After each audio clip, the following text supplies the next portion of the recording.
Hey you guys, it's Rachel here with Life of Senza. So it's been a very long day. As you can see, my poor boy Berlin still has his cherry eye, and that's because there was a miscommunication between the vet staff and I guess the vet on what they do. So that vet only does tacking, which is basically where they shove the tear duct back in there. And the problem with it is that it has a very high fail rate. It's notorious for failing. It has about a 40% fail rate. And to fix it, it's not guaranteed. So like, for example, if you've had the surgery, vets don't like give you a discount or anything like that. It's a full surgery all over again. And it's very expensive, and it's, very traumatic on the dog. I don't think people really realize how traumatic anesthetizing a dog is. Hey, come here. Just coming out of anesthesia is very, very, very hard on dogs. And if you've ever had your dog spayed or neutered, you'll know that, or any kind of surgery, when they're coming out of it, they're extremely disoriented, and it lasts for a while. And not only that, but it's actually very dangerous. Anytime that you put your dog under, there's always a risk of complications, and including death. And also, I believe, and don't quote me on this, but I believe that if I read correctly, each time you put your dog down, I believe it increases the chances of something going on. Now, I could just be remembering that wrong, but I swear that's what I remembered. So anyway, for me, knowing that the surgery has a high fail rate, knowing that I don't want my dog to be put under anesthesia any more than necessary, for us, we've always elected to do a full removal of the cherry eye. We don't want to tack it back in. We just want to have it removed. And the only complication to that is that there are some dogs that can experience dry eye after that surgery.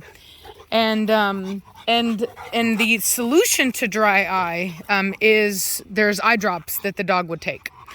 So, and there are some breeds that experience dry eye with no cherry eye.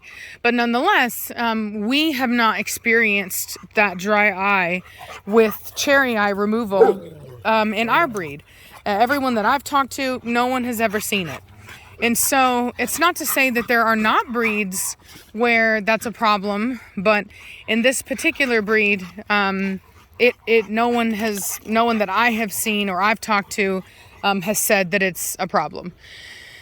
So anyway, having said that, that's why we want to just remove it. And I was speaking with the vet about it, and he just absolutely refused to do it. He was nice, and he was very sorry about the misunderstanding, and even offered to pay for my gas, which I declined. But anyway, which I'm kind of kicking myself for declining, because I had to actually pay someone to house sit for me, because I don't like to leave my house unsupervised, so I always have somebody here. And so I had to pay my gas, which is a 3-hour drive there, and then 3-hour drive back. So anyway, that, that sucked. But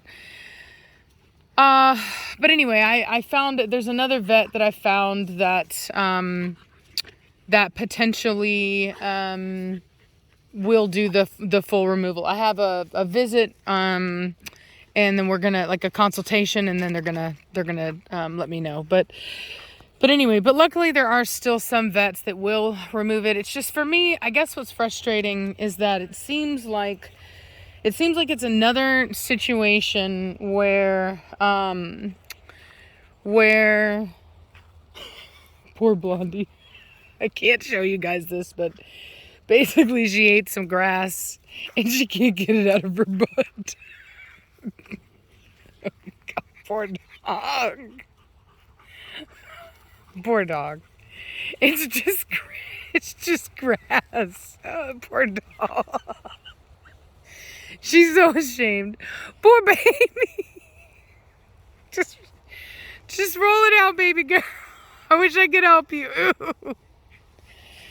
I wish I could help you, sweet baby, but I didn't tell you to eat the grass. Savannah, come over here and help your dog. She needs your help pooping. Yeah, you need to. What are you talking about? Get a stick and maybe some paper towels. She needs help. Seriously. She's got some grass stuck in her booty that she needs. Hey, Blondie, or Nirvana, that she needs assisted food. It's just flapping in the wind. I'm so sorry. Oh, God. All right, I'm sorry. It wasn't funny at all. It was not funny at all, apparently. Okay. All right. So, like I said, that on a more serious note, I guess what really gets me is that, is like, for example, right? Many of us know that spay and neuter, particularly neutering. Come here, Nirvana, come now. Nirvana, come, let's go. I know that you want to get onto her. Come on. And I know that she needs it, but let's go. Get out of there. Good girl. So anyway, so we all know that the science is out on neutering. It's not good for the dogs. Even a healthy, like a dog that is bred, would be healthier than a dog that's spayed. And the reality of the situation is that vets will still spay and neuter, okay? Even though there's lots of science out, lots of studies out right now to show how detrimental it is to the health of dogs, they'll still do it. They'll still do early spay and neuter. They'll still push early spay and neuter. And I guess my big thing is like, for me, I can't sit there and pretend that you're just on some holy moral ground whenever the only time when you decide that something is morally righteous is when it lines your pocketbook. You know what I mean? Like that's my problem with it, you know? If the whole idea is don't do any harm, like if you don't want to risk dry eye, then why would you neuter? Because there's way worse things that can come from neutering. And it's like I said, this is not some fringe idea. I mean, this is huge. This is Dr. Karen Becker talks about this at great length. There's many widely viewed and passed around studies on spay and neuter, and and particularly neutering and how bad it is for dogs. So I guess, how can you tell me that you won't do a tear duct removal because of dry eye, but you'll neuter a dog and leave it open to a host of lifelong suffering diseases and cancers? Like, I don't see how that makes any sense. The only difference from what I see is that if you tack the tear duct instead of removing it, you make more money. That's the only difference. So it's like, what's frustrating to me too about the veterinary offices is that if you bring these things up, like if you have a problem with the fact that there's no logic in the situation, then you are considered like problematic, like a Karen, you know what I mean? And like they basically will look at you like you're making, a scene, like you're a problem or whatever, because you're able to make more sense than they are about things. Because I just don't see. I don't having nothing to do with spay and neuter.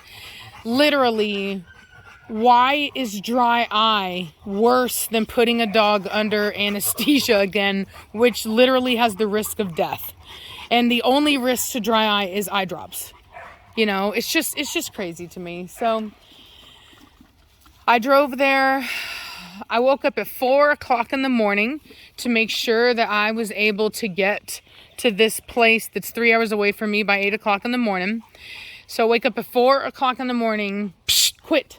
after being on the phone till midnight with someone last night trying to help them because their Corso has epilepsy, and he was like wanting me to go through the pedigree with him, and so I went through the pedigree with him, only to see that the breeder had done literally one of the most inbred pedigrees I've ever seen.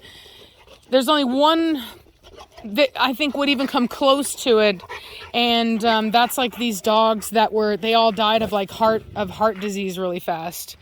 Like before a year old, I think they all died. Or I think maybe one was alive, but almost all of them died of catastrophic heart failure, and people were trying to blame it on the lines instead of the fact that it was just such an inbred pedigree.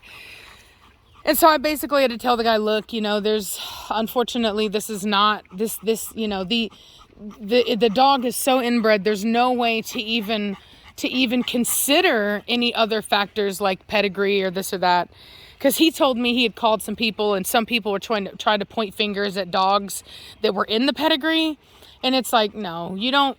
Quit it. Psh, quit it. Get up. Don't you mess with my tree.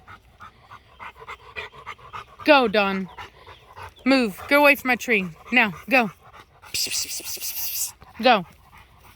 And so anyway, it was just such an inbred pedigree that there was no point in even considering any other factors and why. Oh, yeah.